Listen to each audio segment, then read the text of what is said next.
Hi అండి, welcome to my channel Sirisha Madhukar Yadav.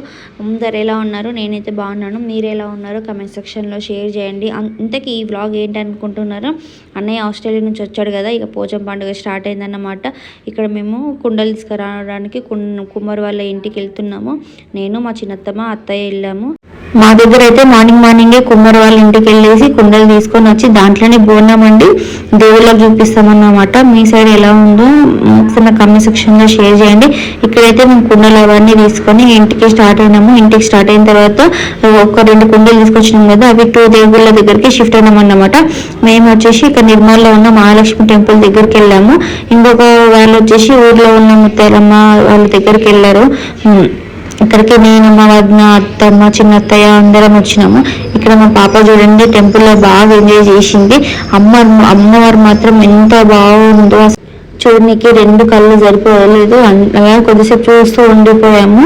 మేమైతే first వెళ్ళి దర్శనం చేసుకున్నాము. ఇక్కడ మా చిన్నత్తయ్య ఇంకా మా అత్తయ్య కలిసి బోనం వండారు. బోనం తీసుకోవడానికి వెళ్తున్నాము. ఇట్లా మేమైతే చీర, గాజులు, పసుపు, బొట్టు అన్నీ తీసుకొని వెళ్తాము టెంపుల్లో అమ్మవారికి సమర్పించడానికి.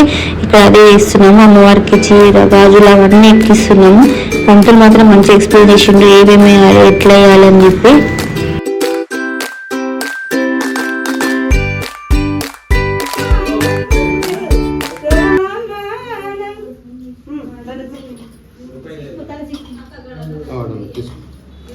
ఇంకేముంది ఇక్కడ వచ్చేసి ఇంటి దగ్గర చేసే పూజ, దీన్ని గాడ్పట్టి అని అంటారు. మీ సైడ్ ఏమంటారో నాకు కమెంట్ సెక్షన్లో షేర్ చేయండి.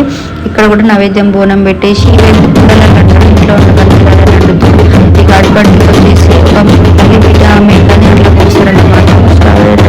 మనిషి అవి ఇట్లా పెట్టించిన తర్వాత ఇక్కడ ఇంటి దగ్గర ఒకటి కట్ చేసి మిగతాది ముత్యాలవ్వ దగ్గర కట్ చేస్తారన్నమాట. ఇప్పుడు మేము అక్కడికి టెంపుల్కి వెళ్తున్నాము. వెళ్ళి టెంపుల్ దగ్గర ఇక్కడ ఒకటి కట్ చేసినాము.